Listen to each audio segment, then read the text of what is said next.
Welcome to Everyone Loves Guitar, where we get to sit down and talk with interesting professional guitar players and related music industry experts. If you love playing guitar, stick around. You're in the right place. Hi, this is Craig. Just want to let you know you can now advertise here on Everyone Loves Guitar podcast. For more information, go to everyonelovesguitar.com/advertise. That's everyonelovesguitar.com/advertise. Hey everybody, this is Craig Garber from Everyone Loves Guitar, and we are here with the one and only Webb Wilder. Webb's an artist originally from Hattiesburg, Mississippi. He's currently living in Nashville, and he had a stop through Austin during the 1970s. His band, Webb Wilder and the Beatnecks, have been cranking out their own kind of roots, blues, rockabilly, Americana, and Southern rock and roll since 1985. His 10th album, Powerful Stuff, came out earlier this year, and one of the guest stars on his record was David Grissom, who I interviewed in episode number 169. I was really fortunate. I got the opportunity to meet Webb at NAMM. He's a hell of a nice guy and an amazing player, and thank you so much for coming on the show. I really appreciate your time, Webb. Thank you, Craig. I'm glad to be here, and I appreciate you having me. I've got to correct you. Please. You did something that has been done a million times, so don't feel like the Lone Ranger. It's not Beatnecks, it's Beatnecks. Like it's an albatross of a name because it's problematic, but it's Rednecks meets Beatnecks. It's Beatnecks. I probably failed at that because I'm from the Bronx, and I just the redneck thing probably just wouldn't come out of my mouth. So thank you. Well, I just think the commonality of the term beatnik takes over any knowledge of what it really is. And yeah. I wish I had made my peace with. I loved the name when we had it many years ago, but it's always been problematic. No, it's great. Webb Wilder and the Beatnecks, everybody. So thank you for correcting me. I appreciate that. Hey, well, first of all, congratulations. 10 albums. You don't hear that ever, but especially nowadays, that's a pretty large catalog of music. And, we kind of just talked a little bit before we came on the show and went live. What motivates you to keep making records? It's tough in the industry climate that we're in with, they're not being bought the way they used to be. Well, that's true. They're not being bought the way they used to be. But what I've noticed, it's funny because, everything changes faster than it used to. So I appreciate you saying that, but I went 9 years without making a record one time, and it was a mistake because what I noticed is that everybody else was churning out something or another, and you've got to do it to keep a media presence and to keep the public interested and just to remind the world that you're still there. So I always say, you need to make a new album so you can get some new gigs so the old fans can come and ask for the old songs. And that's what happens with the Rolling Stones on down. The Rolling Stones make a new album, and here and there, there are some good things on those records, but they can't play any of them. And it's they'll cry all the way to the bank, of course. But I mean, they got so many hits. But that's what I noticed, and I also noticed that up until just recently, this thing of what you're talking about with the sales and all is pretty recent. Much younger bands have many more albums than me. Like the Drive-By Truckers, have been together a lot of years now, but they seem like a young band to me. And, Prince Charles told me never to drop names, but I was talking to David Hood, one of the world's most iconic bass players, about his son's band, Patterson Hood, the Drive-By Truckers. And he told me they had 14 albums, and that was 3 or 4 years ago, so I've been at it 30 something years and only have 10 to show. So that averages out about one every 3 years, and the industry has usually, up till now, mandated that you do one every year. And you look back at the Beatles and the Stones, they were touring their asses off and putting about 2 out a year, and they were the greatest albums ever made. You're in awe of some of those people. Yeah, man. But I wouldn't sell yourself short, man. 10 albums is great, whether it's 15 or 30 years, man. That's a big collection. It's a lot of work and a lot of effort. So, well, it really was, and I think it's high quality stuff. The only thing I lament is the sonic character of Hybrid Vigor. It was made all analog, but it kind of sounds digital anyway to me. It has that 80s sonic character. The performances and the songs I'm really proud of. But other than that, I'm really proud of them. And there are only 10 albums, but there are a lot of tracks. There are a lot of songs. So the catalog is actually pretty big. Definitely, man. The last record, Powerful Stuff, the most recent one, that's mostly or all previously unreleased tracks. I was curious what prompted you to release them all of a sudden. Well, it's all 100% previously unreleased tracks. The only thing that might make that confusing to someone is that you might see a title that you've seen on another one of my albums, but they're different versions. For instance, we put out an album in '96 that I'm very proud of that to this day has been very under discovered by most people, called Acres of Suede. And there's a song called Lost in the Shuffle. It's a really good version. There's a song called No Great Shakes. It's probably the version. But we found previous versions of those that are radically different. And on Hybrid Vigor, there's the Sam and Dave cover, Ain't That a Lot of Love. We've put out a radically different version of that has David Grissom on it. You mentioned him earlier. And we're able to go in there and remix it and make it sound really good. And it's got horns. It's got Willie Weeks on bass. It's got David Grissom. None of that is on the other Ain't That a Lot of Love. And like the version of No Great Shakes on Powerful Stuff has different lyrics. It's from a completely different session, different arrangement. And Lost in the Shuffle, that's a completely different session, different studio. And it has horns. And it has Al Cooper on organ, and wow. And then everything else is a title that's never been out there before. That was pretty big. That was this very subtle name drop there. Yeah. Like I said, we met at Summer NAMM. I think you played with the Time Jumpers, correct? Yes, and that was the second time I've done it, and it was a gas, as it was the previous time. What was that? I mean, those guys are pretty powerful musicians. I mean, they're great. I mean, there are kind of two high-profile Western swing bands, the Sleep at the Wheel and the Time Jumpers. I mean, the Time Jumpers are just great. And the funny thing is, the reason I got to do that, they're all really nice guys too, but it had nothing to do with them. It was Tom Spaulding, who's the artist relations guy with D'Addario, and that's a big D'Addario shindig that kicks off NAMM every year. And as you noticed, it's great. They have free barbecue and everything. And so Tom asked me if I would sit in with the Time Jumpers year before last and do a song, and I did. And it went really well. And so this year he said, "Would you do two?" And I said, "Okay, sure, I will." And then I got up there and I had kind of a senior moment and blanked on the last verse of "Don't Roll Those Bloodshot Eyes at Me," and then played an awful solo and remembered the words and finished the song. But people seemed to really love it. So when I got there, Kenny Sears is one of the fiddlers, and he's just so authentic and great, and I got there that night and he said, "Hey, Webb." And I thought, great, he knows my name, I'm impressed. And but then when he introduced me that night, he said, "And now Tom Wilder." Tom Wilder? Yeah. Oh my God.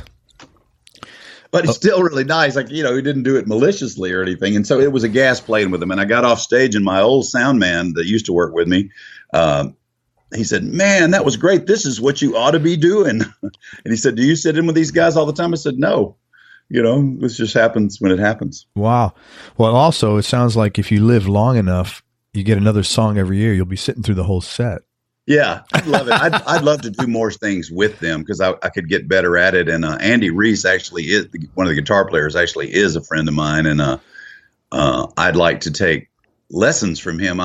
It doesn't really show up in my music, but being such a rhythm lead kind of guy, I love Eldon Shamblin's Western swing rhythm playing, where you're doing like a chord change on every beat and walking bass lines in between and all that super unique stuff. And there's sort of a handful of people who can do that. Andy can do that in jazz and more. Yeah, he's a brilliant player, and he's got a hell of a great collection of vintage guitars, man. Oh, I know. Really, really good I guy. know, man. We bond over that too. I used to have some real .neck 335s and stuff, and I don't. And he has a real nice one that I envy him having. You're originally, as I mentioned in the bio, from Hattiesburg, Mississippi. Yeah, born and raised. Which I know only from Warren Haynes' song, "The Hattiesburg Hustle." I don't know that I've heard that. I got to hear that. Yeah, it's a cool tune. But what was your childhood like growing up there? Well, as you're experiencing your childhood, you're sort of, or I don't know how yours was, but you're sort of like caught up in like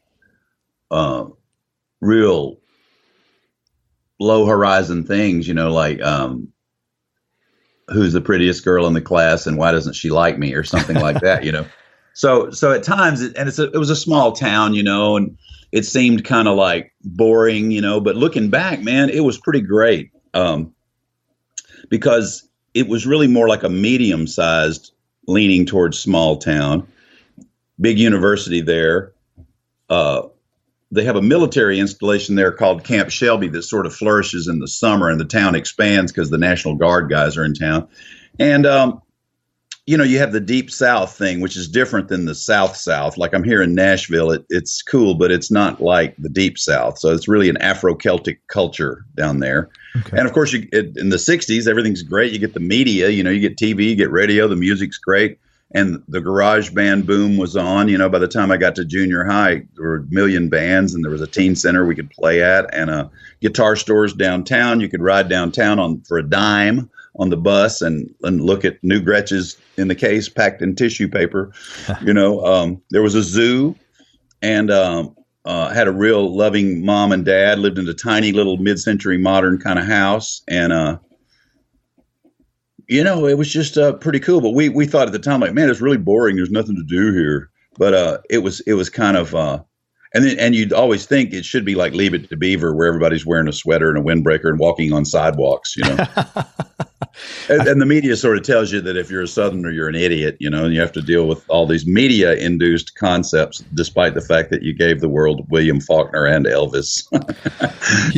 So there's all this weird stuff that being from Mississippi that even somebody from Mississippi can't explain. But that was a long-winded answer, but it was kind of great, really. That's cool. I think boring is good, actually. Now that I'm older, I think exactly. Honestly, I think boring is good. It's like there was a lot of time to have a big imagination, and I certainly did. And Bobby Field, this guy I grew up with, who had a lot to do with my life and career, his imagination's even bigger. Did you have any brothers or sisters? No. Okay. What kind of work did your folks do? Well, my mother had been really a product of the 40s and a girl who had grown up poor in the country and had tried to better herself in the office world and stuff, and liked the business world. And times being what they were, when my father was able to insist that she not work, he did. And I think it kind of goofed her up. I think she was never really comfortable being stuck off in suburbia as a housewife. But my father had a furniture store. And I always loved the idea of the small businessman and the independent businessman, and because I grew up around that. And he was a merchant, he had a furniture store, and he had a bunch of brothers and sisters, and his two brothers lived about 100 miles north in Jackson, Mississippi. Each of them had their own furniture stores. Wow. That's pretty interesting. That's really cool, actually. Well, it's kind of not all that hip, but what's funny is that, so I thought, I loved all my relatives. I love them all to this day, but I kind of thought, well, they're all square, and I'm here watching a lot of TV, and I'm just inclined toward music. I don't know why, because my parents weren't music at all. And I thought, well, there's nobody really musical or hip in my family. What I didn't realize is that right about the time I was born, my Uncle Willard's wife, my Aunt Lillian, closed her record label, which was funded by the furniture store, which proved to be iconic. Willard and Lillian McMurray had Trumpet Records in Jackson, recording Elmore James, Sonny Boy Williamson, hillbilly artist Jimmy Swan, and many others. And wow. That's pretty. But I didn't even know that. I was already playing in garage bands when I found that out, because my parents didn't listen to Elmore James, What did they listen to? Going on, all that. Was there music going on in your house?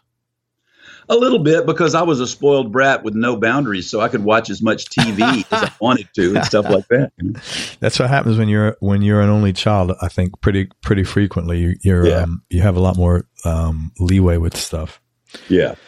So talk about that then. Like, how did you first get tuned on to guitar, and what made you pick it up, and like, how did you become you as far as music goes? Well, that's a good question, and I get asked that a lot. So I've thought about it a lot, and I'm a little foggy on it. I was always inclined toward music and show business and being kind of a dreamer, and would always sing and like to sing, and loved Roy Rogers, and I loved Western stuff. And so Roy Rogers to me had it all. He had the girl, the horse, the guitar, the music, the girl and the horse, the clothes, man, and the hat, all of it. So, and I got to meet him later on, which is another story. But so there's even a picture of me when I'm 5 or 6 holding, I would love to have this back, plywood Roy Rogers guitar, but I knew nothing about playing it. I'm right-handed. I'm holding it left-handed. There you go. so that didn't really click. So I was friends with these 2 older guys that lived nearby. They were 1 year older than me, and they were best friends with one another. And they each had cheap guitars because the Beatle thing had happened. The whole music thing was happening, and I'm sure I would have asked for a guitar, and maybe I had, but it seems like I hadn't. And my dear mother, who was sort of a shut-in and was very oriented to like ordering things on the phone, right down to her groceries at times. And she said, she knew I guess she could just tell I was interested in these guys' guitars. And she said, would you like a guitar? And I said, sure. And so, she got me a plywood Silvertone acoustic for Christmas. I was 12. And then I would go over to the house of this guy in high school who was in a semi-successful garage band, high school band, and pay him $1.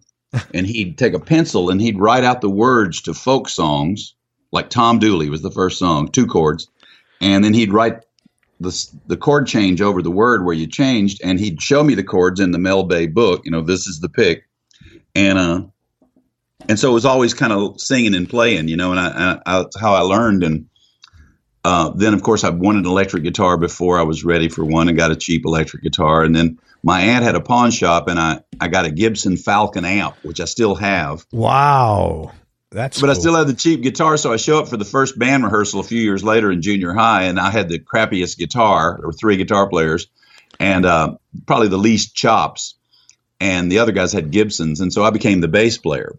Mm-hmm. And so that's one thing I have in common with Tom Petty, is that sort of being from the South, bass player origin, and I bought my bass, which I still have. And believe me, there's a lot of great instruments I've owned that are gone, but I've still got my bass. I bought it as new old stock in about 68, begged my parents to buy it. And it was a greatly reduced price, which back then nobody discounted gear really, but it was at a salvage store, believe it or not. It was a Fender bass. And the salvage store usually had water damage, fire damage stuff, but they must have bought out a bankrupt music store because all the gear was perfectly fine. They had Vox, Gibson, Fender, and they wouldn't buy the case. And the case was half price too, but finally I talked them into it. I got the last case. And so I didn't want to play bass, but I learned a lot by playing bass, and just kind of went from there. And then later I got, for $175, I got an SG-shaped Les Paul Jr., because I had missed out on the Leslie West one, the single cut Sunburst one at the local music store, $150. I was like, let me go get my money. And I begged, borrowed, and stole, and came back with the money, and it was gone. So by this time, I'm like maybe in high school. Wait, do you still have this guitar? No. I had another SG-shaped Junior. No, I've got an old refinished single cut, and I've got an Epiphone Coronet, and they're nice. But I wish I had it, of course. I've traded it in Austin when I later went to Austin. But wait, hold on. Because the one you really wanted, like Leslie West, was $150, and I missed out on it. And so I was talking to this guy that lived around the corner from my girlfriend. A lot of years had passed. I was in high school by now, and I said, well, that was $150. He goes, well, I got one that says Les Paul Jr. on the headstock, but it's shaped like an SG. I said, well, what do you want for that? And he goes, $175. I said, well, it's not worth as much as the other one. He goes, take it or leave it. So that was my first name brand 6-string electric guitar. Wait a minute. You said something about an Epiphone Coronet. What is that what you said? Epiphone Coronet? Yes. It's a great guitar. It's a 61, 3 on a side, Wow. Very cool. I got it from Dave Henson out at Killer Vintage. And I had seen my first English band I ever saw was Mott the Hoople. Mick Ralphs was playing a guitar like that. His might have been a Dwight, but it was either way. It was that model. He was a great guitar player, man. He had 2 high-watt half stacks. This was a year or 2 or more before all the young dudes, and they weren't really drawing. They were trying to headline the Warehouse in New Orleans, and it was great. Wow. So once you started playing professionally, right, Yeah. or throughout your career, because you've been at it a long time, and to do that alone is like a massive congratulations. Well, thanks.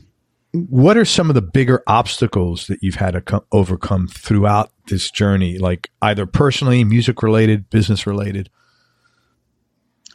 Well, I mean, there are a lot of them, but they're sort of garden variety things, I guess. I think the biggest obstacle I've had to overcome is myself. I think one thing I've learned is that as a young person, I didn't know myself. I mean, it's like anybody else. You got to be around somebody for a while before you know them. Yeah. And, so I think, in my case, along the way, I had to overcome my own lack of humility, to face a lot of faults of my own, and I had to overcome, I don't know, what have I overcome? I had to live with, and accept, and get past some things, divorce, alcoholism, all sorts of things. So, and just kind of, finally settling down into you are this. I think I grew up thinking there's no way you could be in show business. There's no way you could play music and be successful at it. So I kept trying to not do that. In my 20s, I tried to sell furniture for my uncle and do all sorts of things like that. So I kind of got off to a slow start. But ultimately, you are who you are. And, Tom Petty once said when they were asking him about what does it take to play music, he says it helps if you can't do anything else.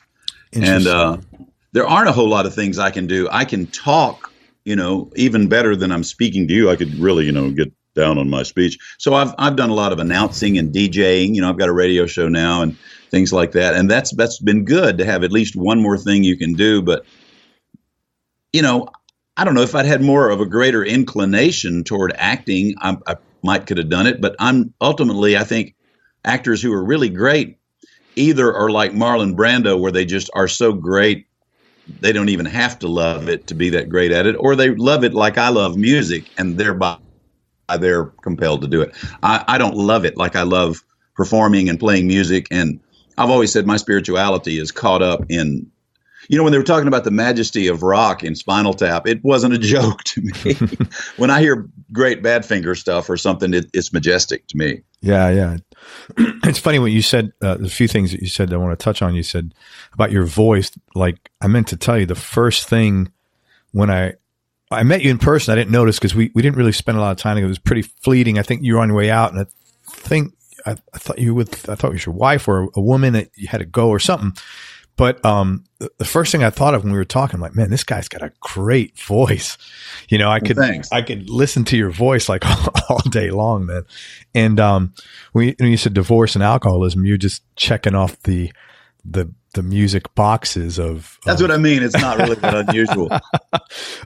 No, but it's not easy either, and they are obstacles. I haven't had any addiction issues, but I had a divorce many, many, many years ago, and it's. Especially if you have kids, it's one of those things that even though you're happy about it, man, it doesn't go away. The whole, I don't know, for me anyway, getting married is a natural process, even though you don't know what the hell you're doing. But getting divorced is a very unnatural process, and unwinding that whole thing, for me at least, took a number of years to like land on your feet and to, just figure out, figure stuff out, Well, and people will tell you that when you're going through it, but you don't believe it. Like they'll say, well, it'll take you 5 or 10 years, but I tried to rush into some other relationships and things that, thank God those women wouldn't have me, because it would have been disastrous. Yeah, I hear you, man.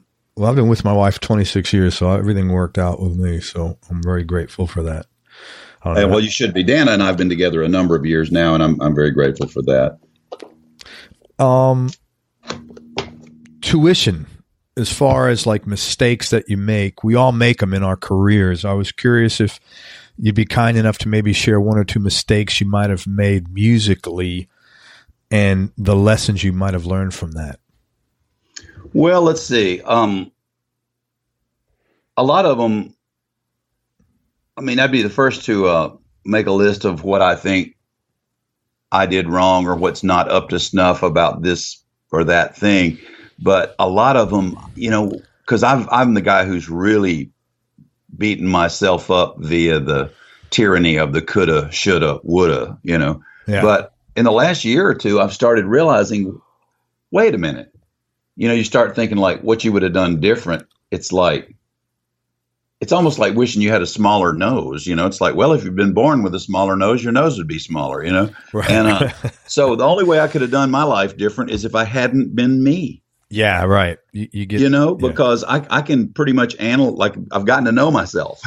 Yep. And I know why I became the person I became, my family of origin, on and on and on and on. I don't know why I was born with an inclination toward music. I think a lot of it was just fueled by media and unrestricted leisure time, whereas my parents might have been that too, had they had a radically different non-depression World War II, youth, so they might have had underlying talent that was undiscovered. But no, I wish I had been the guy who had a little more confidence in my guitar playing early on and had practiced more. But I was always surrounded by guys who were quicker on the uptake to be able to hear things on record and play them just like the record. And to this day, I'm not that guy. I can hear changes. I can play like me. I think I can play with a lot of soul and a lot of feeling. And I can put it all together in a package deal that comes out like me.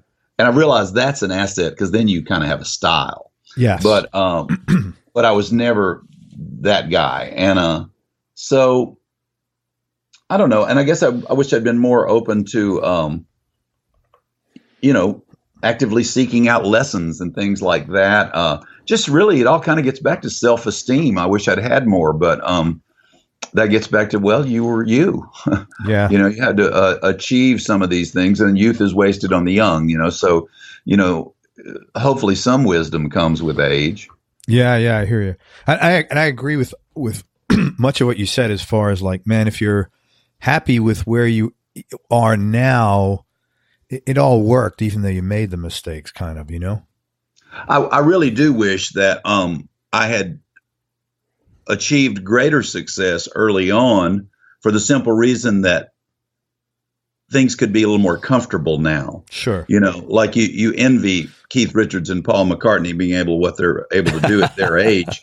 But they've got if B.B. King had a lot of people around him to take care of him, he wouldn't have been on the road that long. So it's hard to get out there in a van and sit in it for hours on end and miles on end and then get up and rock and then try to go to sleep. You almost have to sleep on cue, after the show and get up and do it again sometimes. But I'm still grateful for my fans and that the music we did make was good enough that there's an enduring appeal of some of it, That's get back to, you think, well, you want to do new music, of course, and you're always told you need to grow and change and do new music.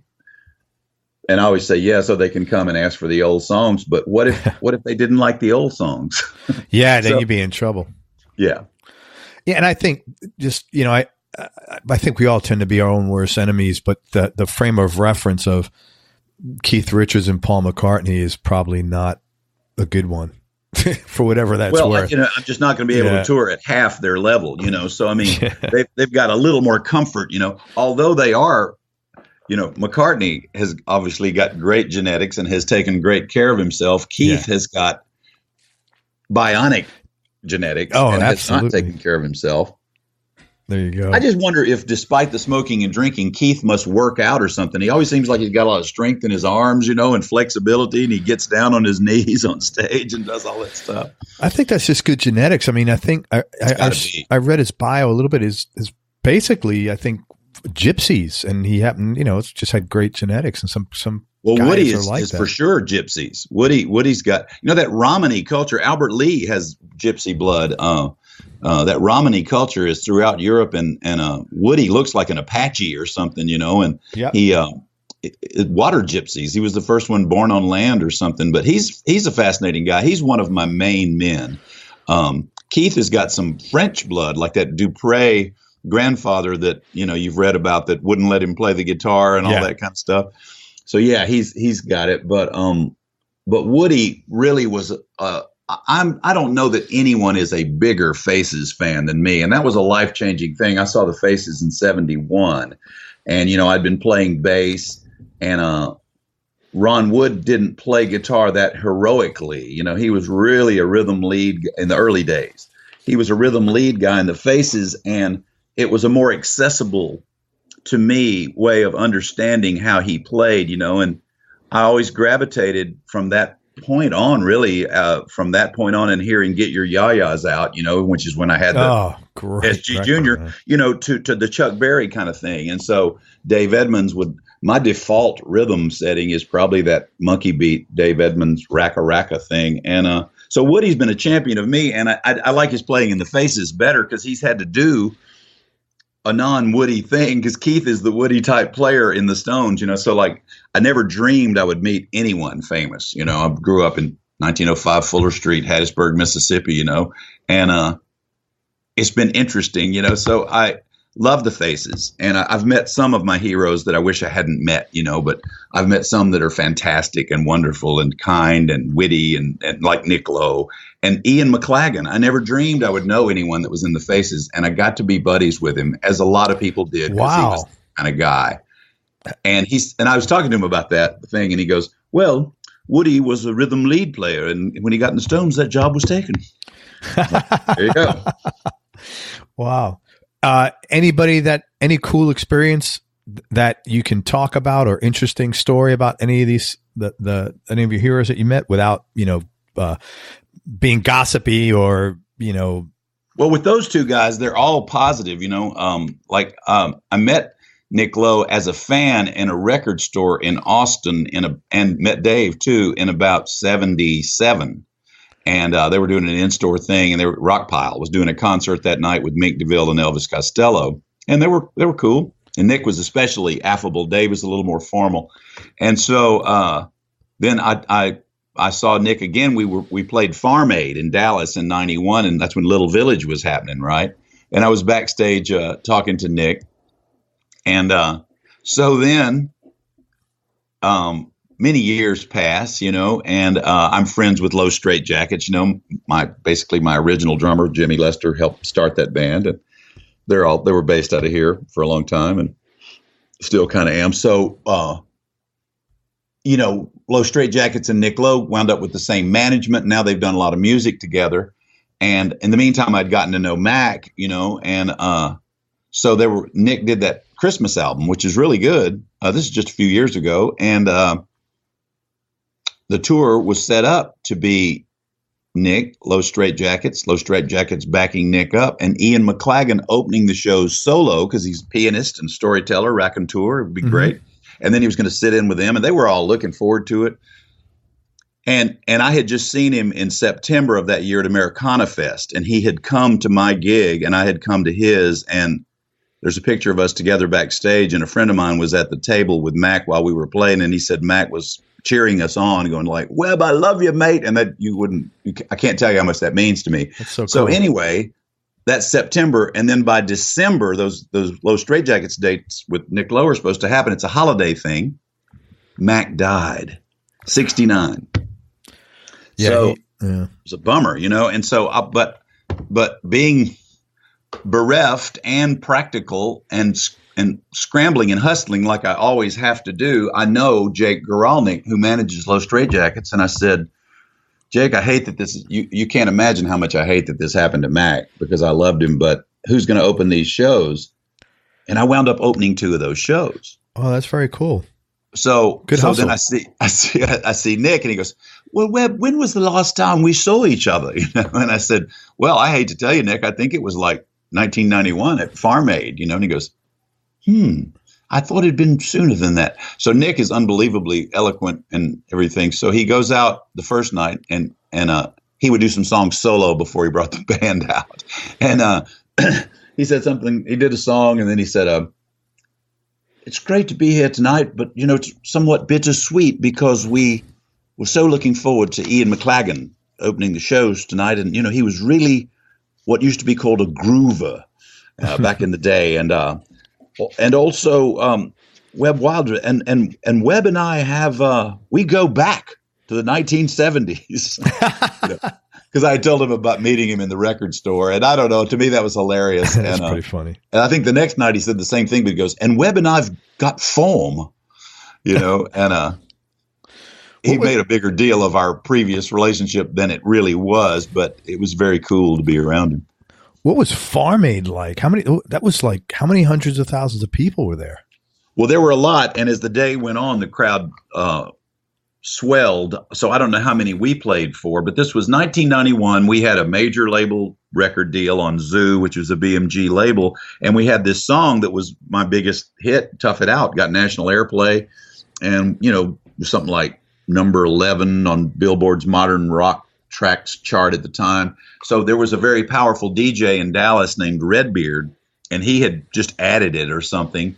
And Farm Aid was in Dallas, and we were somewhere, and Zoo wrote the tour support check and flew us, on a jet to Dallas. And so we get there, and you're shaking hands with people like, Chris Christopherson and Nils Lofgren. I gave him a CD of Doodad, and Roseanne Barr was there, and stuff, and all these people, and John Mellencamp was on the bill, and it was just crazy. And so our label had spent a fortune flying us out there. We had a big record at Dallas radio that week. We were allotted 2 songs. They cut our set in half. So we did Tough It Out through some rented Marshalls with no sound check. And we're just like, wow, we're loud. And got off stage. And then they wanted everybody to leave because of some kind of ticket thing or seat thing. And I'm like, you're kidding. We come out here and we play your show for free. And now you're making us leave so we can't hang out. And I was kind of mad about it, Yeah, that is not cool. And somebody gave me Waylon's place in the deal because he had flown home or something. And my band had to go back to the hotel, and I got to stay and, do things like talk to Jim Keltner and Ry Cooder and Nick Lowe and see my friend David Grissom play with Mellencamp. But anyway, talking to those other guys was great. And Ry Cooder, talking to him was great, Yeah, that's so cool. I can't believe they wanted to boot you guys out. That's to this day, I really resent that. And that's the kind of stuff that I've had overcoming that kind of, I don't know if I've ever overcome it, but one of the things about the music business that really bothers me is I don't think I'm, the cat's pajamas, and I don't think I'm a piece of crap, but that's the way it is. It's like, Webb, you're greater. Huh? Webb who? No, I don't think so. Next. Yeah. You're never just, you're never really, sure of where you stand, because it's smoke blown up your ass or in your face. But I know, I think that's just the nature of business in general. I think sometimes, I guess so. It's with rare exception. It's funny. I've been working for myself 20 years. My wife came home the other day and said a friend of hers who's probably been working for the same company for 20 years just lost his job.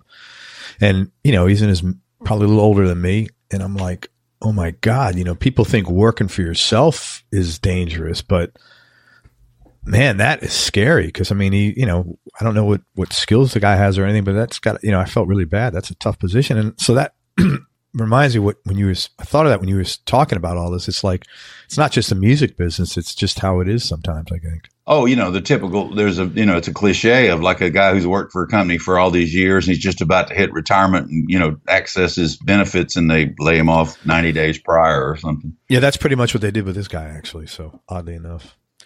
Hey, let's talk gear for a few minutes. Sure. My favorite. Your favorite, man.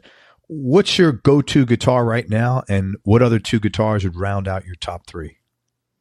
Well, it depends, but if you're talking live or studio, and more of my life has historically been live than studio. So having owned some really great guitars, some of which I have, some of which I don't anymore, I'm almost embarrassed to tell you what my go-to guitar is, but it so functions.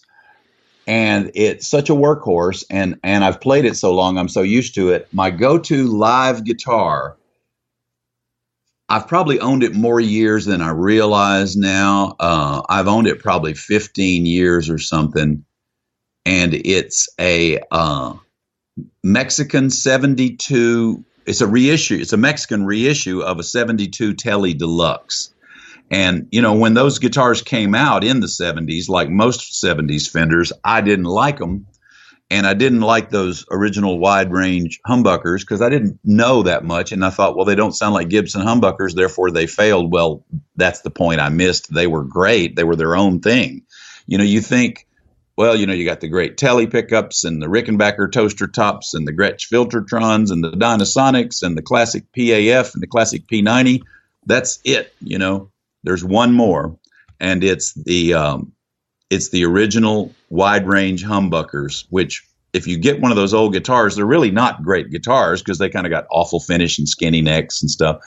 But you plug one in and it's got this piano-like, if you get a good one, clarity. And nobody's ever been able to nail that again.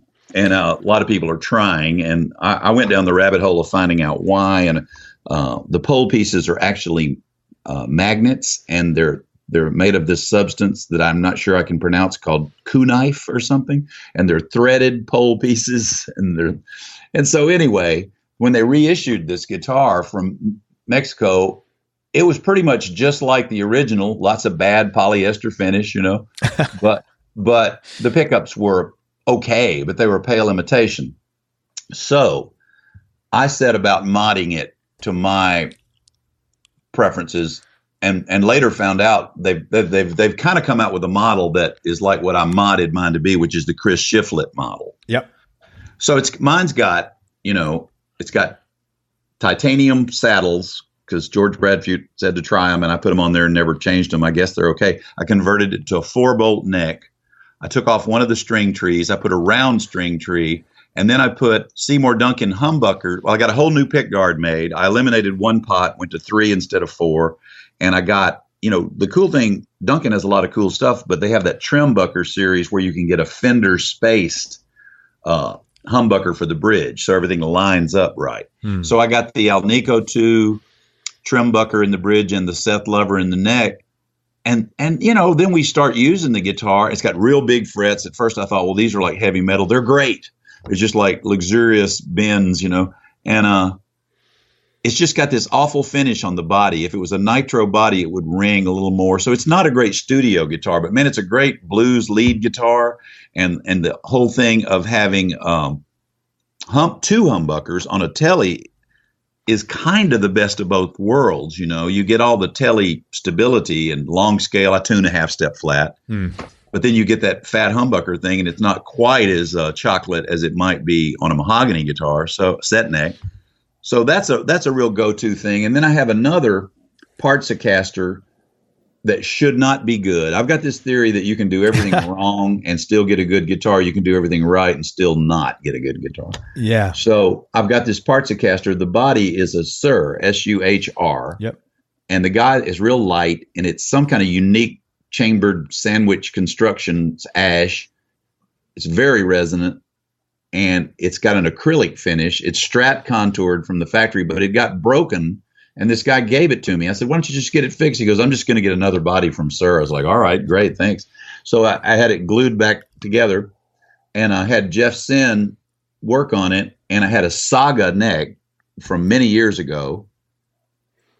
And Jeff calls me and he goes, man, this thing is not like Fender specs. I'm going to have to make a wooden shim to go between the neck and the body. And I was like, oh boy, that guitar sounds great. And I've got Fralin pickups in it. Major work on your guitars. Oh yeah, I'm that guy. And, except I don't do it myself, so it costs me a fortune. I've got a pile of them that need refretting right now. But anyway, that guitar rings like a bell, and what I've mainly used it for is my open E flat, which is like open E. It's just a half-step flat for a few songs. But it sounds so good, and it's so light, and my back is so bad now. I'm trying to work it into a different slot, but the only other guitar I have that sounds really good in that open E thing is my old 50s Murphy refinished TV Junior. Oh, wow.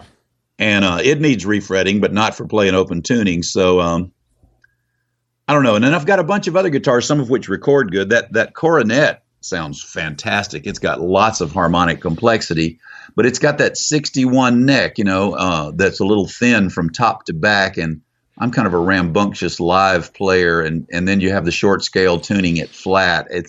You're a big guy Sounds too, great. if I remember correctly, right? You're pretty What now? tall. You're a pretty tall guy, if I remember correctly. Yeah, I'm a tall guy, and the V looks good better on a big guy, and I take that out about every fifth gig, and it's got voodoo pickups. Otherwise, it's pretty stock, and it's a great guitar. I love that guitar, and I've got some other guitars. I've got an R8 Gibson Les Paul that Murphy refinished, and it's got the Greg Martin pickups that a friend of mine gave me, and I really like that. And I recorded some with that on the Mississippi Modern album. That's great. His sound is amazing.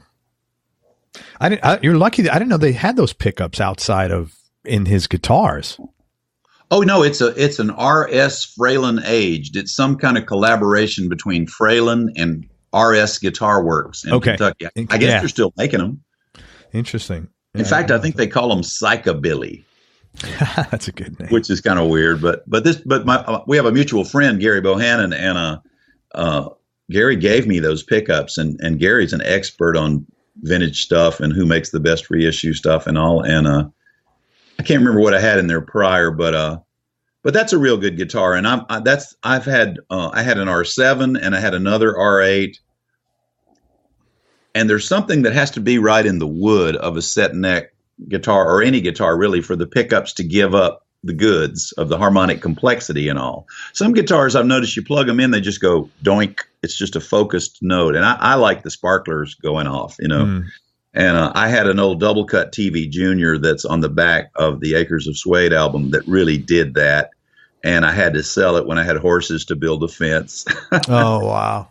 But anyway, the coronet does that. It doesn't have a big, nice neck like that one had, but it does all that. And Dave Henson, Killer Vintage, he told me a lot of times the coronets beat the Juniors. You've mentioned Acres of Suede a couple of times. That is a really cool title. Give me the backstory to that. Well, it's a little embarrassing, but I'll tell you, I have really long feet. If I go into a shoe store and they measure my foot, it's a 13.5 double A, very narrow and long. And so New Balance is the only athletic shoe company that makes the real narrow width. And so, you don't have a lot of choice. And I've worn those gray suede New Balance running shoes a lot. And we were in the studio in the 90s with Bobby Field, who's basically a genius. And he goes, "Damn, where'd you get those Acres of Suede?" That's so funny. Yeah, and then that became the album title. That's great, man. That is hilarious. Acres of Suede. I like. There's always a cool story, usually with like an unconventional or sort of like wacky title. There's always some sort of cool story behind that. Yeah, About Time, we shouldn't have called that album About Time, because we found out later that Steve Winwood had done an album called that. And I didn't want to call this new album Powerful Stuff, but Michael Rothschild at Landslide insisted. And so we did. But the T-Birds had done that song, even though we were maybe the first band to ever do it, because Bobby wrote it with some other guys. I just didn't want to call it that. And they'd had a hit with the song, and they'd called an album that. But he said, that's 30 years ago. And it's like, well, what you don't realize is in the Roots rock circle, 30 years ago is the second. Look at people still quoting Howlin' Wolf and Chuck Berry, I hear you, man. What was the first record I know it wasn't CD. What was the first record you ever purchased, if you remember that? I don't know. I could theorize. I know some of the very early 45s and EPs I got, but I do specifically remember.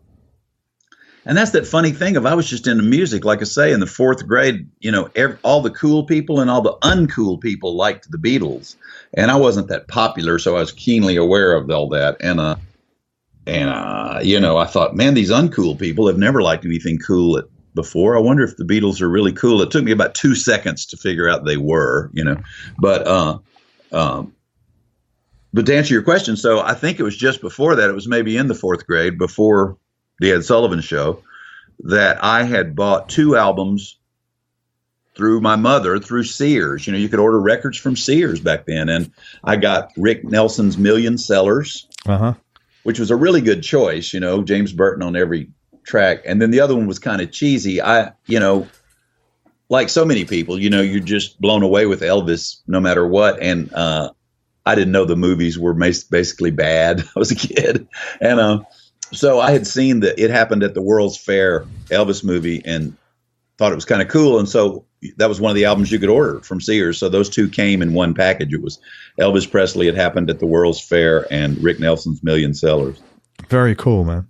If I asked you to pick, this is a tough question, Desert Island Discs, in no particular order, and knowing that this can change tomorrow, what are the first three albums that come to your mind, like knee-jerk reaction? Well, the knee-jerk reaction, for like you say, for better or worse, it could change tomorrow in no certain order, would be No Dice by Badfinger, That's a Live and Well by B.B. King, and I guess it's called Tear It Up, the rock and roll trio album that has all the great Johnny Burnett and the rock and roll trio stuff on it. That's cool, man. I have never heard any of those as an answer. That's very cool. That No Dice is a great album, man. Well, and you know, it's been pointed out to me that the next album, Straight Up, is probably better, but it's on some. It's partially just sentimentality, but those first three albums are great, and then later, I'm obviously just way into Badfinger, but later people got to pointing out that that was all Apple, but they did an album out there at the Caribou Ranch, studio in Colorado for Warner Brothers called Wish You Were Here. And the good stuff on there is just really the majesty of rock. It's really great. But no, man, I tell you what, if you've never heard the classic Johnny Burnett rock and roll trio stuff, you better sit down and turn it up. And it's like the most visceral, compelling, first generation rock and roll there is, realizing that Buddy Holly to that is like the Beatles because of the songwriting and the anti-heroic thing and the variety. But for the muscular, fuck you, here it is, man, punch in the face, it's the rock and roll trio. And God damn, it's just really powerful music. Are you a fan, I would imagine, of the Blasters? I am, and but I'm not completely well versed in their catalog, but I was so pleased to get to do a few shows with Dave and Phil a few years ago. Since I've opened myself up to doing acoustic solo shows, a few nice things like that have happened, and partly I think economics, in the changing industry, there used to not be the opportunities for as many solo shows, but so yeah, I am familiar with them. And Dave's solo career, who knew that he would be such a prolific songwriter? I just heard one yesterday that they played on WMOT, Roots Radio here, that I'd heard before, but it's cool, and it's called Out of Control. You listen to radio. God bless you, man. Well, I do, and I'll tell you one reason why is that I'm on that radio station. So I like to stay. I do this weekly show called The List, and I like to stay abreast of what's happening. That's very cool, man. And it's a good channel because it's eclectic. Nashville has never had a reporting Americana station channel until the last couple of years. And I was literally one of the first satellite DJs. I mean, if they hire you before they go on the air, hey, you're one of the first. So I anchored here. Most of the people were in D.C. When XM and Sirius were separate, the Americana channel here, which was called Cross Country. And my program director was an incredible lady named Jessie Scott. Well, she's my program director now, but it's a terrestrial station that's also online. It's 100,000 watts, though, terrestrially. I mean, you can leave Nashville in any direction and it'll hang with you for a good while. And then, of course, it's online, rootsradio.com. And we never had a reporting Americana channel which is crazy. It's Music City, and the Americana Music Association is here and has their annual event here. We didn't even have it. Knoxville has one. So it's been a good thing for the community, and they play everything from, Margot Price to B.B. King. So that station is like one of my albums. If you don't like what you're listening, just tough it out. The next song is going to be completely different. Yeah. I think you made a point about how it's eclectic, and now as you're talking about this is the way radio used to be. That's what I'm saying, man. And top 40 radio, when I was a kid, just prior to FM rock, right? FM rock came in with like the 20-minute song, like Inagata Davida and stuff, which wasn't really in retrospect that great. Whereas AM had the top 40, Buck Owens crossed over, Johnny Cash crossed over. You had the British Invasion, you had Motown, you had Stax. Yep. Even the pop schlock was all analog killer players and hooky, catchy songs. So it was really great.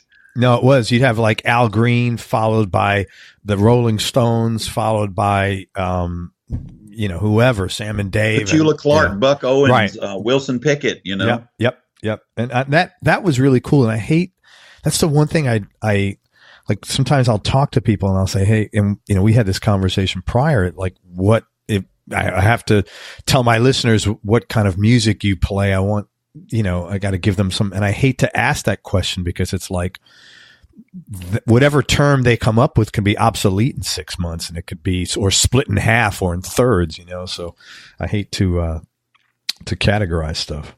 Well, I realize now that some people are born to do what they do, and I'm a big fan of theirs for doing it. Marty Stewart was born to be the standard bearer for everything that's good about country, and even he is somewhat eclectic, yes. Yeah. And then Jimmy Vaughn was born to play the blues, but even he's eclectic, man. He's eclectic, but man, it all comes out pretty bluesy, and I'm a huge fan. But my deal was, I didn't know that. I thought because of the Beatles and that whole thing, I thought if you were cool, it was your duty to find out who Muddy Waters was. It was your duty to find out who Eddie Cochran was. It was your duty to try to be cool and try to do something with integrity and to know about more than one thing, and even still, it's all pretty lowbrow. I don't know much about jazz. I don't know much about classical music. I know about rhythm and blues and honky. I don't even know much about bluegrass. I like what I know about some of it, when you get into the roots and the pioneers of it. I'm a little disappointed at times that people don't do what I did, which I also thought the Beatles and the Rolling Stones and all those people encouraged you to do. If you like something, find out what those people liked and go back. Like, I can't believe like some of the young guys who are into blues, when people ask them their influences, they just kind of say John Mayer and Joe Bonamassa, not to knock those guys, not to knock them. But I mean, you're not even going to say B.B. King. Come on. That's like ground zero for all, if you've ever bent a string, That's funny. Yeah. One thing about your music, you just said something, and I would, to feather in your cap, you said you do something with integrity. When I listen to you play, when I watch you play, whether live or on YouTube, it's pure. I know you are doing that with integrity. And the second adjective that comes to mind is fun. You always seem like you're really having a good time. And you're also very concerned with making sure the people listening to you have a good time. And I think that knowing that you're in the entertainment business is very important. And you clearly know that by how you interact and engage. Well, I appreciate all that. I'm sure I fall shy of the mark on any one of those on here and there. But yeah, all those things you're trying to do, and but I think at the core of it all, you're sort of thinking, you're doing it for yourself. If I like it, then somebody else might like it. Now that doesn't mean you're not trying to meet them in the middle by being, by giving them something that you really do think they'll like, or that you want throw an entertainment component. But even some of the entertainment component, I'm entertaining myself, and that gets back to having fun, and having fun is contagious. 100%. It's infectious, contagious, all of the above, man, for sure. I read this thing, and I've been in sales the last 30 something years, and I read something many years ago when I first started studying sales and stuff, and it said, he who has the most energy wins. And I think it's very true in music. You come up there and you put the energy out. I am not going to say the acts because it was embarrassing, but I went to a concert a week ago with my son. There were 3 acts on there, and the headliner was phenomenal. First class, kicked ass, professional. And the middle act, it was the worst concert I ever saw. The lead singer got pissed off. He had a hissy fit on stage because there was a cable problem. I mean, man, you're a fucking musician. You're having a hissy fit because there's a problem with a cable. Oh my God. What are you going to do? Like when something's, when you get a flat tire, you must be like, I mean, seriously, I mean, that's like part of the deal. You got to roll, man. I had a thing happen a couple of weekends ago. We've been playing a lot of weekends in July and August, and they might as well have been tours because the distances were really rough. I mean, just the routing wasn't really there. And but the gigs have been fun. The guys I've been playing with have been fun. The fans and the crowds have been fun. But we were doing a show. Well, we had a weekend. This was not good routing. We played at a club in Lexington, Kentucky, and then the next day we're in Rocky Mount, Virginia. And it's kind of you need to see a chiropractor when you get there.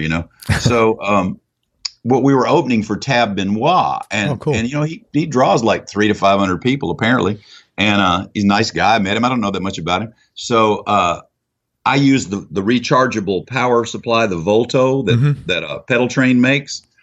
And it's a great little product, and it eliminates when you're setting up your own gear, you have no roadies. There's one less wire to run, you don't have to plug it into some AC, and you just have to recharge it between gigs, and it's up under your pedal board. So in Lexington, the first night, everything was going great. And my pedal board just died.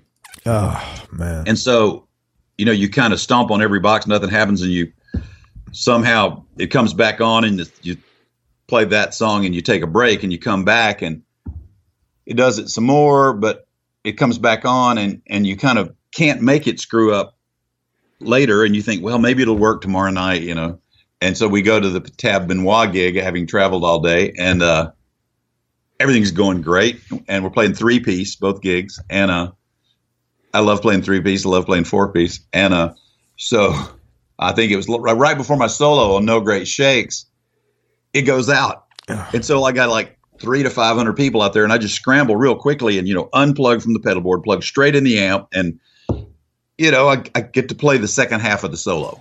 So, I mean, and I finished the set that way. And luckily my guitars, were pretty in tune because they were stretched out and everything from the night before. But that guy having the hissy fit, he needed to do something like that. Oh my! He didn't just have a hissy fit. He started throwing things across the stage. I was like, man, people, I was fortunate. I was given the tickets because I knew somebody playing. But man, that was just like, people spend a lot of money to go there, man. And to act like an asshole. I thought that was really poor taste. And I was a fan of the band, which really put me off them. So, but anyway. Well, I don't know what all was going on. I mean, we've all had our weak moments. We've all lost our temper at times and stuff. So don't want to judge anybody, but you need to try to not do stuff like that for sure. Yeah, man, the guy's in his 50s. He should have his shit together. Yeah. Most important thing, Webb, that you've learned about yourself over this entire journey? Oh,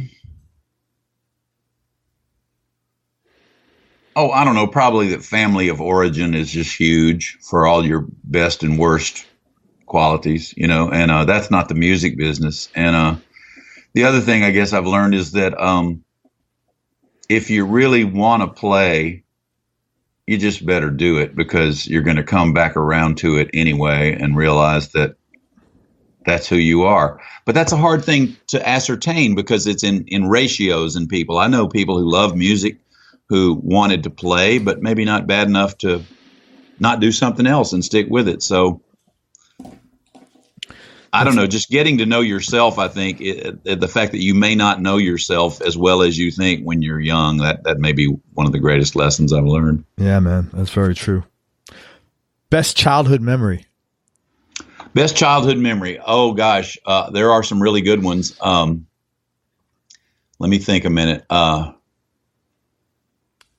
I have some really great memories when I was really young of going to the family reunions at what was known as the Camper Park Pavilion in Hattiesburg. And my Aunt Lillian, who had the record label, and I didn't know she'd had a record label yet, was a great cook, and she'd everybody bring their own food, and you'd sample everybody's food, and meet relatives and stuff, and a lot of love, and just that was really great. And then a little later on, I remember for a shining moment, they had a slot car track near my house. And when I was in the 6th grade, and I got into slot cars, and I was always terrible at sports. I was always never going to win anything. I actually won a slot car race. That was just like huge for me. That is big. And then, of course, seeing bands play at the teen center and playing my first, and by this point, you're, junior high, you're in your teens. And,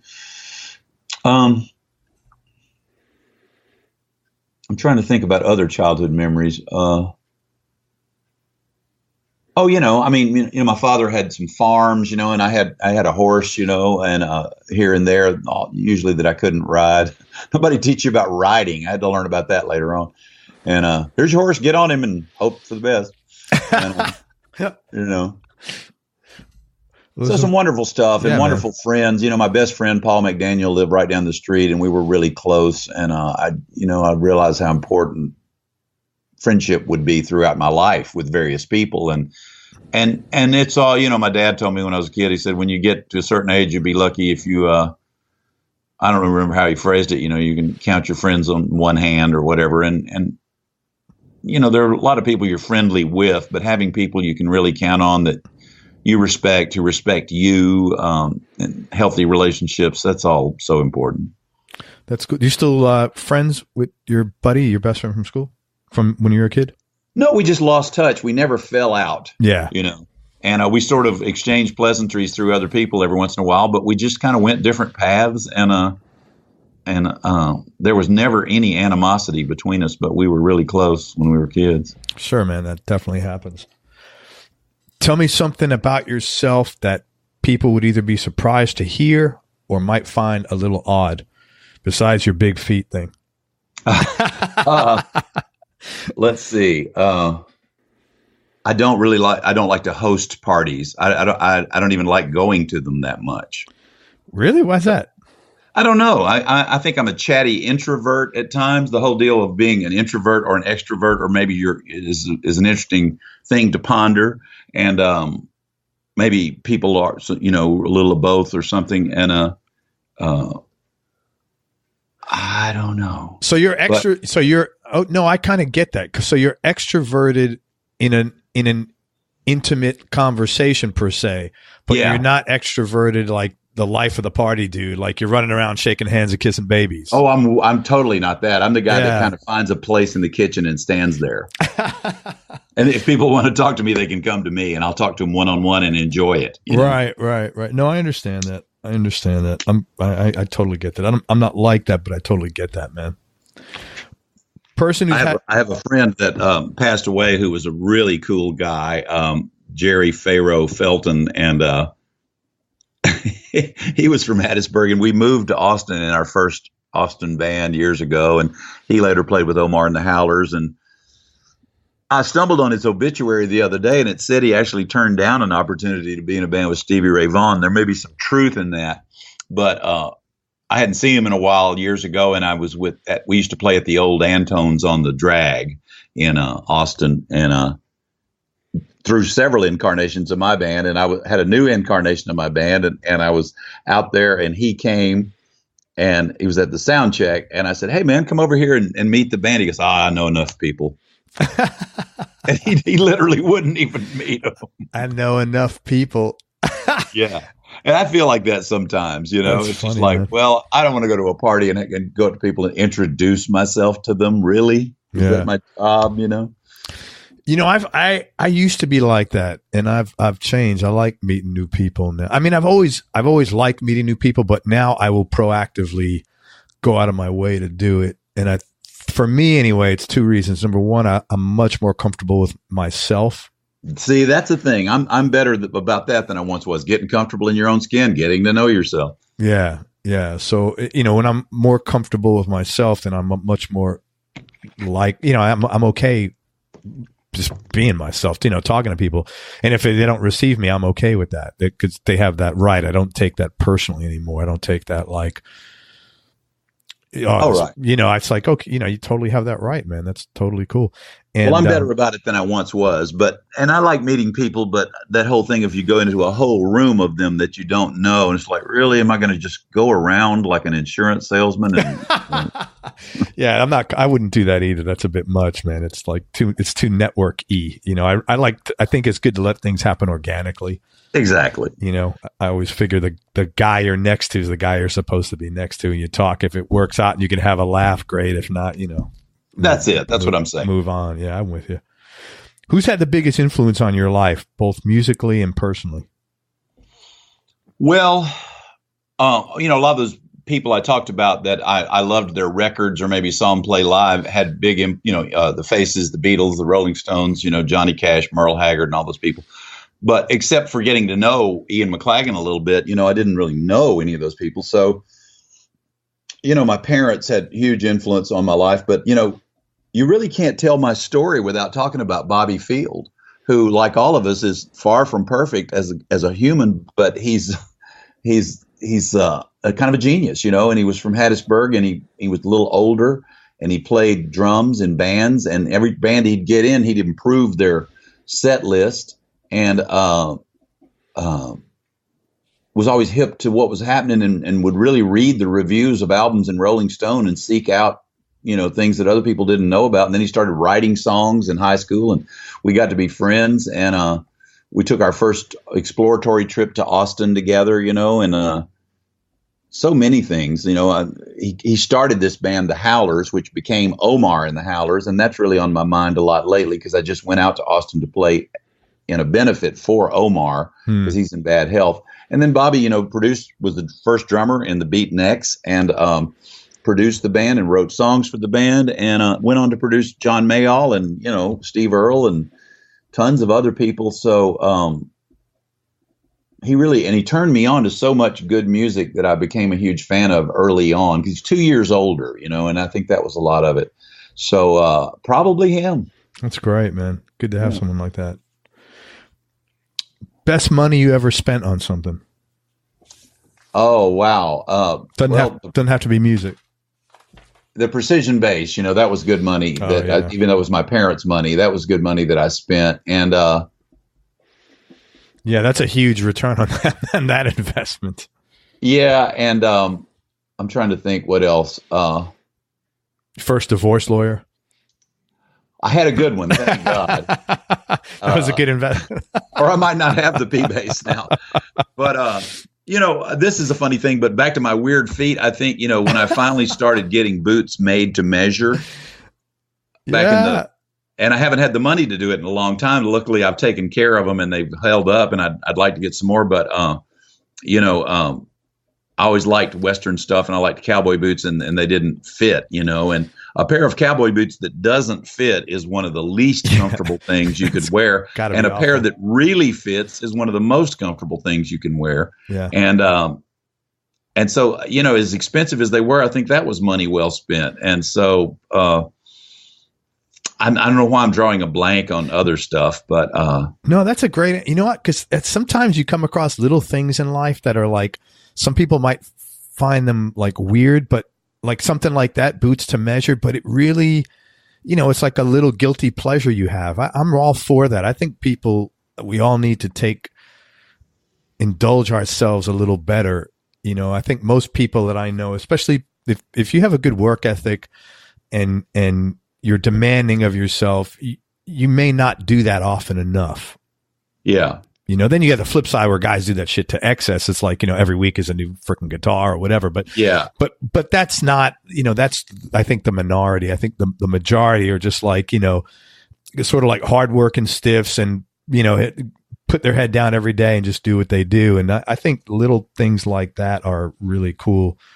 Well, something that you buy that you get a lot of use or enjoyment out of that lasts, like those boots, or like that P-bass, or like even that black Telly Deluxe thing, I've used the tar out of that, Yeah. And it as a snob, it's kind of like beneath me because I love Fender, but it's not one of their up the food chain products, Sure. It's just kind of an ignoble mass produced thing. But golly, I'm sure, and I bought it retail, and I modded the hell out of it, but it was money well spent because I've used it for more years than I can remember now, you know. I totally get it, man. My thing is I like good coffee, and I like cigars, and I like not super expensive, but I like to smoke a nice cigar. I don't do them often enough, and that's my sort of like little indulgence. I love to just sit down with coffee or iced tea and just do nothing and smoke a cigar.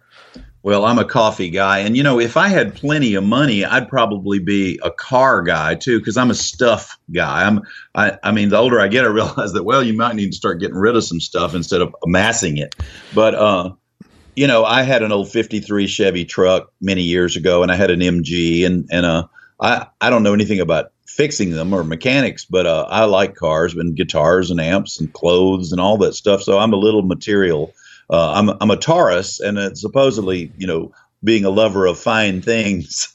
Taurus, that's what. That. But see, I'm born on the cusp of Gemini, so I'm a mixed up bull. That's what I tell people. I hear that. Yeah, man. If you want to try a good coffee, like my favorite coffee is Stumptown, and they have this brand. It's a blend called Holler Mountain. Man, I love it. It's a little pricey. I'm gonna write that down. Yeah, it's pricey. It's like once or twice a year I'll buy a couple of them, and but it's really good. Stumptown Holler Mountain. Man, it's great coffee, and whenever I'm in New York or wherever I see a Stumptown, I'll grab one.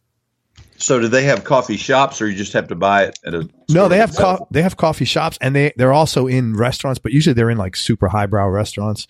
Yeah, that I don't go to. Just I'm like, you know, give me a slice of pizza, or I'm either eating, you know, like low key or like going to a place where they have something I could drink. But well, and occasionally, you know, you'll have a meal in a restaurant that's just great. We just played, believe it or not, we just played Natalie's Coal Fired Pizza, which is a place a lot of people play that are hip in Columbus, Ohio, and their pizza is like kind of a religious experience, man.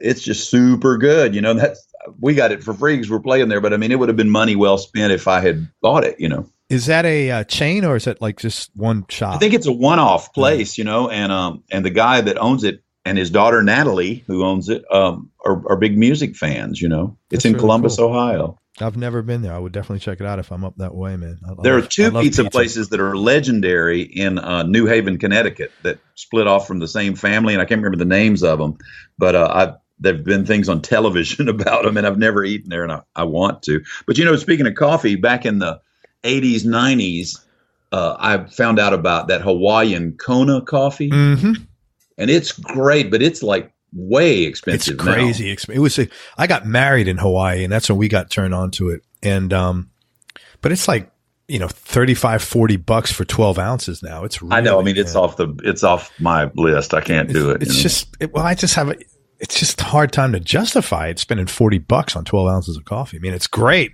So we got to I have a bunch of miles. I'm going to go back there at some point.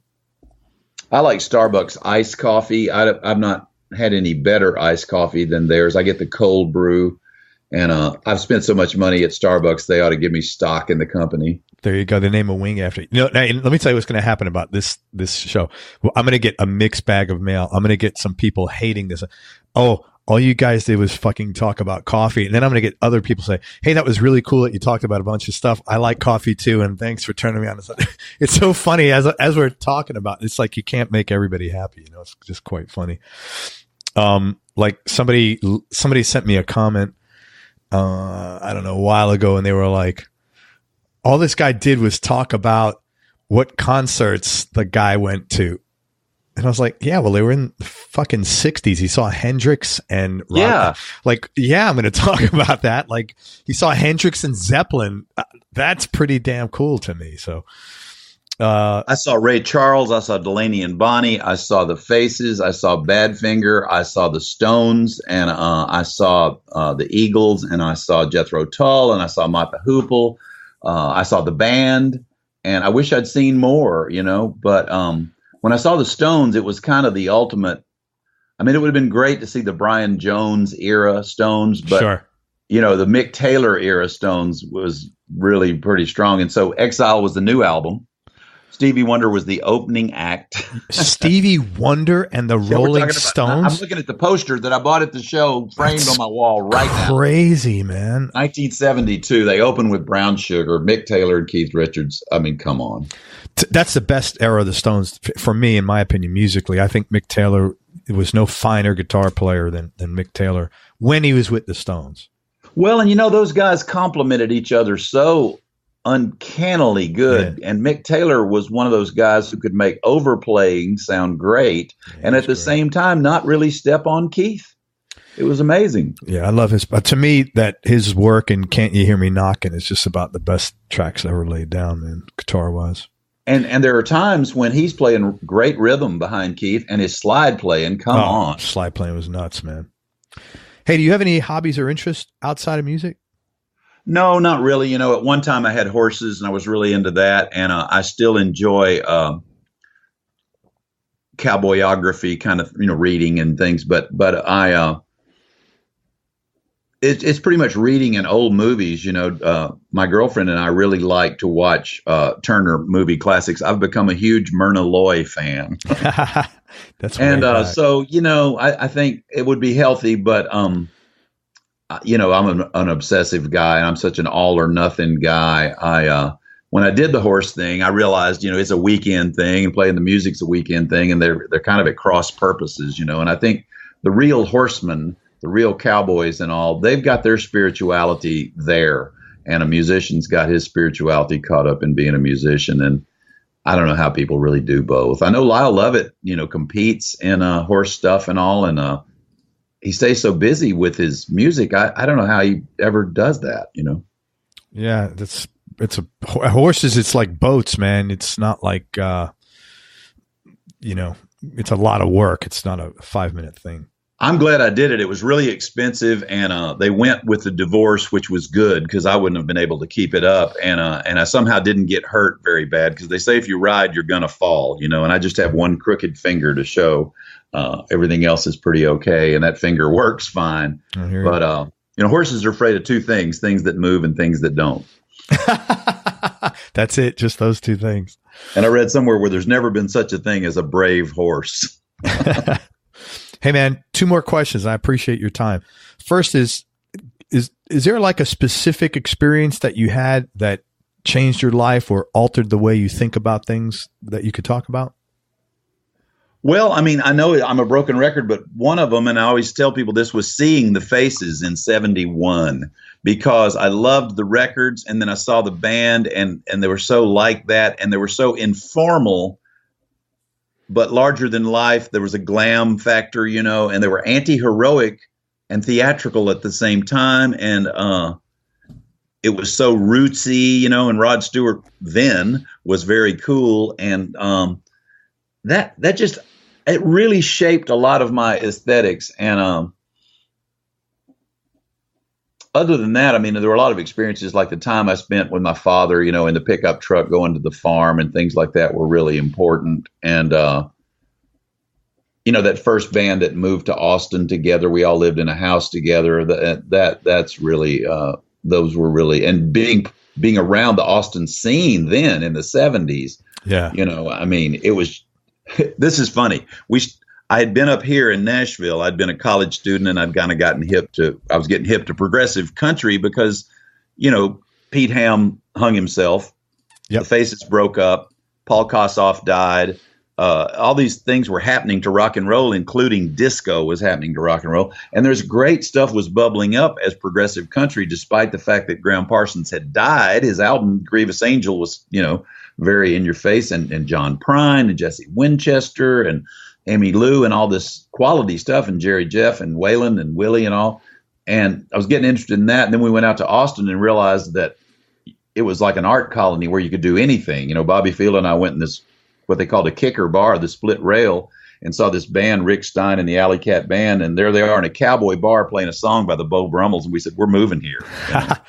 So I moved my band out there in January of '76, and we're going down the drag. And to this day, there's a Pizza Hut right at the end where Martin Luther King and Guadalupe butt into each other. And the Pizza Hut marquee said, "Welcome, progressive country fans." And I looked at the other guys and go, we missed it. We're too late. Because by the time it gets to the Pizza Hut marquee, you're not at the top of the trend. And what was taken off was the original Antones on 6th Street.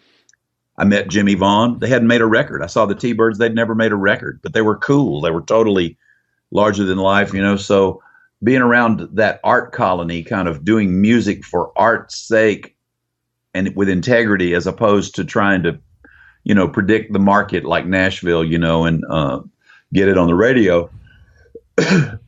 I saw Stevie Ray's playing sax lines on his Strat with Paul Ray and the Cobras. They're doing sweet soul music, But then it was early for all that, and there was just so much Texas, the legacy and the roots of the dance halls and Bob Wills and the blues and T-Bone Walker and the affluence of Texas and all those things, and the fact that Austin was unique to the rest of Texas.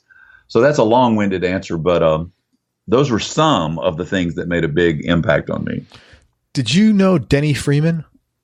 I knew him later. He was so nice to us. When kind of what's thought of as my original band with Donnie Roberts, the twangler, on guitar, and Jimmy Lester on drums and Cletus on bass, we would play that second version of Antone's on the drag. And Clifford was live, and his office was there full of vintage gear and everything. Denny would come to those shows, and it was very kind to me. And I saw him play. He was the other guy with Paul Ray. He was standing there next to Stevie playing horn lines on his Strat back then. And when Jimmy Vaughn did his first solo tour, Denny was playing with him, and we exchanged some pleasantries.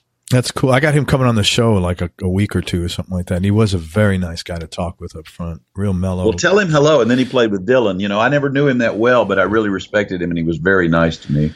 I will. I'm making a note here. I'll definitely tell him. And last question, Webb, and I really appreciate your time and sincerity. What's been the biggest change in your personality over the last 10 years? And how much of this has been a deliberate change, and how much is just a natural part of aging? Well, that's a good question. I think I've become somewhat more humble over the years. And I think getting sober in 89 was the beginning of seeing myself as I really am, for my pluses and minuses. And I don't know if she knows this, but my girlfriend, Dana, I think meeting her made me see that sometimes my default setting was negative. And I think I'm turning that around a little bit, and I'm realizing that you don't have to be, your first reaction to everything doesn't have to be cynicism, Sure. And the world is full of positive and negative people, and you need to try to gravitate toward the positive ones. That's awesome, man. And congratulations on 29 years of sobriety. That is a major fucking accomplishment. Good for you, man. Well, that's, I had hit a rock bottom, so that's why I did it. But in my mind, it was a rock bottom. But I think doing it was, the best thing I ever did. I've talked to, and I both on the show and in my personal life, I know tons of guys who've gotten sober, and it's there is no other bottom, but the rock bottom. So congratulations, that's really good. I'm happy for you. Well, thanks. Hey, first of all, thank you again. I really appreciate your time, and I really enjoyed talking with you. And I want to tell people where to find you. Please check out Webb Wilder. It's Webb, W-E-B-B, Wilder, W-I-L-D-E-R. Great places. He's got tons of really cool videos on YouTube. Go to his website, webbwilder.com. And please check out his new album. It's called Powerful Stuff. You could buy that on Amazon or on webbwilder.com. He's also touring. He's got his touring schedule up on his website. And I know you're doing some solo acoustic gigs in October. Yep. That will be available. And he's just when you see a Webb Wilder show, he's having a good time out there. This is not a hard thing for me to pitch. He's a nice, soulful player. He plays, as he said, roots music, rockabilly, blues. He's just going to get up there and have a fun time. And I'll tell you one thing, he's giving you 110%, and that is nothing that you can't question that. He's out there laying it on the table, man. And I appreciate that. And I know everybody else does that comes to see you play at your shows, man. Thank you, Craig. Wow. If you ever want to gig as a publicist, give me a call. I can't. You know what? I could never do that job because, and I know that I'll get troll mail from publicists. 4 out of 5 of those guys don't do anything. Yeah. it's like you call them and, hey, yeah, I want you to interview this guy. Okay. And then you never fucking hear from him again. And that's like, I hate that. Don't waste my time. You can't make more time. Just tell me to fuck off that you're not interested. I'm so okay with that, Right. Anyway, I digress. Come check out Webb Wilder and support his music. He's a great guy. He's been doing this a long time. He's got 10 records. Go check him out. Buy his stuff, enjoy it, and if you see him on tour, let him know you heard his interview and what a cool dude he is. Webb, thanks very much. I hope I run into you again, and I'll see you next year at NAMM, where you get to sit in with 3 songs with the Time Jumpers. I hope so, for all those things. If we both live long enough, we'll see you play for a whole set, like I said. Killer. Thank you very much, man. I appreciate everything. Everybody, thanks so much for listening. I hope you enjoyed this interview as much as I did. Thanks again to Webb Wilder for spending time with us and for sharing stories and being so candid. Make sure you go to everyonelovesguitar.com. Sign up to get on our newsletter list right now. And remember, this is really important. Happiness is a choice, so choose wisely. Be nice, go play your guitar, and have fun. Till next time, peace and love, everybody. I'm out. We hope you enjoyed this show. If you did, subscribe to the Everyone Loves Guitar podcast, and you can do this online at everyonelovesguitar.com or on iTunes. And if you like the show, please leave us a 5-star positive review. The more 5-star reviews we get, the higher our show ranks, and higher rankings mean we get to continue speaking with cool, interesting guests on our show. We'll see you on the next episode, and until then, keep playing your guitar and have fun making music.